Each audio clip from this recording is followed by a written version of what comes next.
ইসলাম ধর্মে যদি কেউ হজ করতে গিয়ে মারা যায় তাহলে তাকে বিশেষ সম্মান ও মর্যাদা দেওয়া হয়। ইসলামী বিশ্বাস অনুযায়ী হজ করতে গিয়ে মৃত্যুবরণকারী ব্যক্তিকে শহীদ হিসেবে গণ্য করা হয়।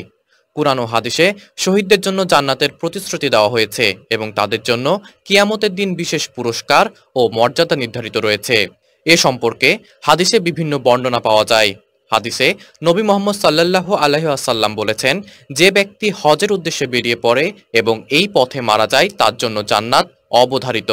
এই হাদিসে স্পষ্টভাবে বোঝা যায় যে হজ পালন অবস্থায় মারা গেলে সে ব্যক্তির জন্য জান্নাত নিশ্চিত এবং তাকে আল্লাহর অতিথি হিসেবে গণ্য করা হয়।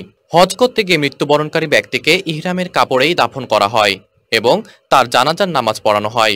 নবী মোহাম্মদ সাল্লাল্লাহু আলাইহি সাল্লামের নির্দেশ অনুযায়ী হযরত আব্দুল্লাহ ইবনে আমর রাদিয়াল্লাহু তাআলা আনহু এর মৃত্যু হলে তাকে তার ইহরামের কাপড়ে দাফন করা হয়েছিল। এটি প্রমাণ করে যে হজ পালনরত অবস্থায় মৃত্যুবরণকারীদের দাফনের নিয়ম ভিন্ন এবং তাদের জন্য বিশেষ মর্যাদা রয়েছে।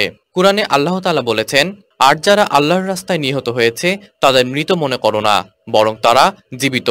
তাদের পালনকর্তার কাছে তাদের জীবিকা দেয়া হয়।